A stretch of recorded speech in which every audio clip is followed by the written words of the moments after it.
Hello everyone. Today we'll be discussing about the chapter India's external relations. और basically इस chapter में ये बताया गया है कि how was India's relation after independence with other nations like China, USSR and the US. Okay, and इस chapter में ये भी बताया गया है कि how India's situation was affected by the China war and the Bangladesh war that took place. Okay, so basically I have around 35 questions for this chapter and we'll be discussing this question in the next slides. Okay, so let's get started. So our first question is, state whether the following are true or false. The Indian national movement was an isolated process. This is false. Why? Because it was such supports were happening all around the world. Next, India took part in the worldwide struggle against colonialism. This is true. Next question. The Indian National Army was the creation of Jawaharlal Nehru. No, this is false. Why? Because in the Indian National Army was the creation of Subhash Chandra Bose. Okay. Next question. The INA was a linkage between India and overseas Indians during the freedom struggle. This is true. Next, even prior to India's independence, there was contrast between India and other colonies. Even this is true. Next question. What does foreign policy of a nation reflect? So basically the foreign policy of a nation reflect the interplay of the domestic and the external factors. Okay, next question. Who was the foreign minister just after independence? Our options: Netaji Subhash Chandra Bose, Jawaharlal Nehru, Lal Bahadur Shastri or Sardar Patel. So basically just after independence, Jawaharlal Nehru was the external minister as well as the was the foreign minister as well as the uh, prime minister. Next question. Which one of the following statement is incorrect about the objective of Nehru's foreign policy? To preserve the hard-earned sovereignty, to protect the national integrity, to promote rapid economic development, or to become an ally of either the Soviet Union or the Western ally. So, to become an ally of the either the Soviet Union or the Western ally, this was not an objective of Nehru's foreign policy. Next question. Dr. Ambedkar wanted India to become more friendly with the bloc led by the US. Why? This is because the bloc that was led by the US was pro-democracy, and that is why Dr. Ambedkar wanted India to have a more friendly ties with the US. Okay, next question. Which two political parties wanted Nehru to follow a pro-US foreign policy? The Johnson and the Swatantra Party, the CPI and the CPIM, the Indian National Congress and the Socialist Party and the Communist Party of India. So basically the two parties that wanted Nehru to follow a pro-US foreign policy was the Johnson and the Swatantra Party. Why? Because it was pro-democracy and also because it opposed pro-US foreign policy, it opposed communalism. Okay, next question. Why did India not join either of the two camps during the Cold War era? This was because India basically advocated a non-alignment movement and it wanted to keep away from the military alliances led by the US and the Soviet Union against each other. Next question. In which year did Britain attack Egypt over Suez Canal issue? So basically the Britain attacked Egypt in 1956. Next question. The act of non-alignment as an ideal foreign policy was a difficult balancing act and sometimes the balance did not appear perfect. Justify the statement. Basically आपको ऐसे questions भी मिल सकते हैं 1 marker के questions के लिए, like whereby you have to justify, give reasons why, whereby you have to use your logical reasoning as well. Okay, so basically the answer to this question was that in 1956 India it led a protest against the new colonial invasion when Britain attacked Egypt.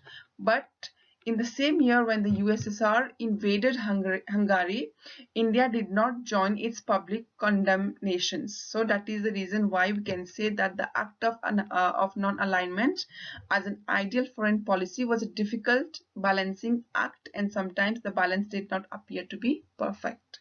Okay, next question. What advantage did India get by not taking an independent stand on various international issues? So the answer is it could get aid, help from and assistance from the members of both the NATO and the Warsaw Pact, that is both from the US and the USSR. Next question. In which year was the Asian Relation Conference took place? So it took place in the year March 1947. Next, in which year and where was the Bandung Conference held? So it was, our options are 1955 in Indonesia, 1960 in South Africa, 1959 in Kenya, or 1950 in Singapore. So basically it was held in, the Bandung Conference was held in 1955 in Indonesia. Okay, next question. The success, no, sorry. What did the Bandung Conference represent for India? So basically it represented the successfulness of India's engagement with the newly independent Asian and African nations. Next question. When and where was the first summit of NAM held?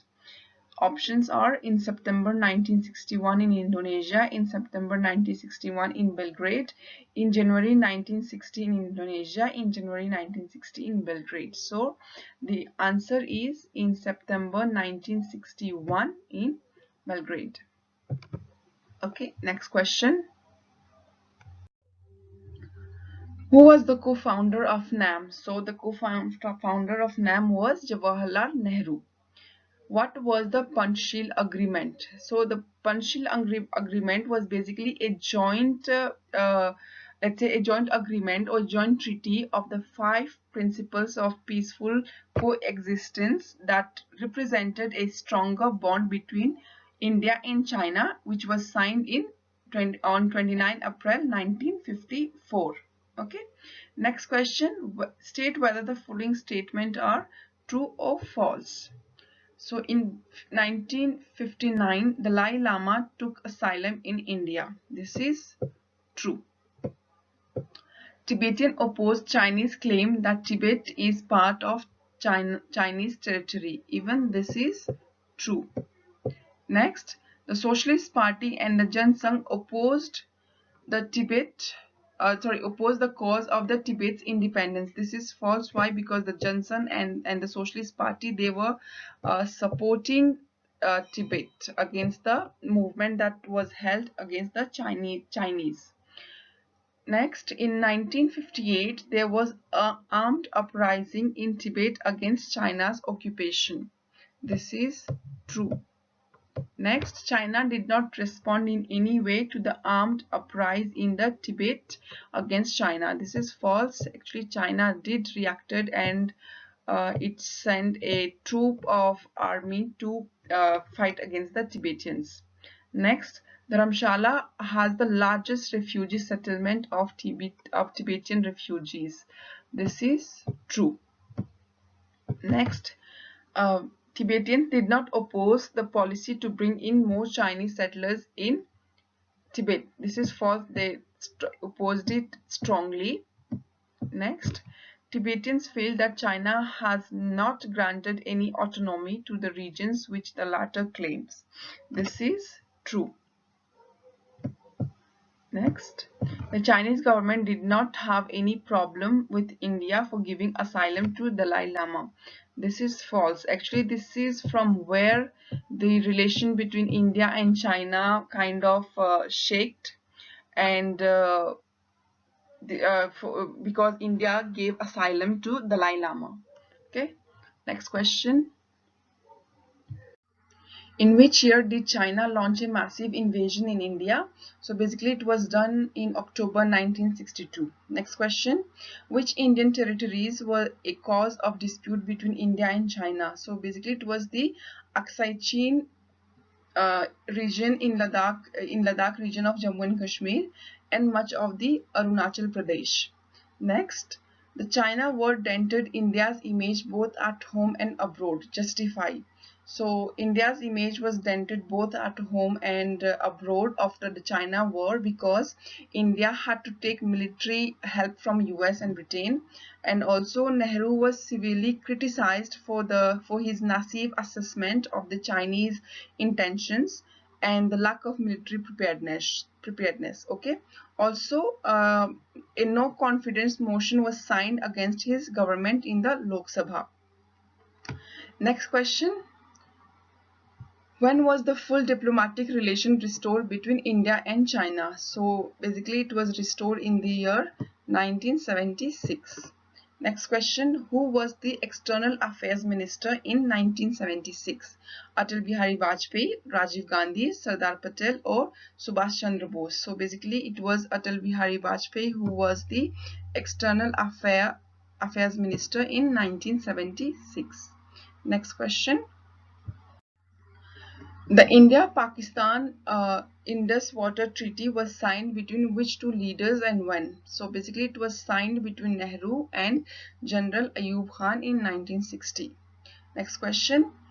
In which part of India did Pakistan launch a massive armed attack in April 1965? So it was done in the Run of Kutch area of Gujarat. Next question.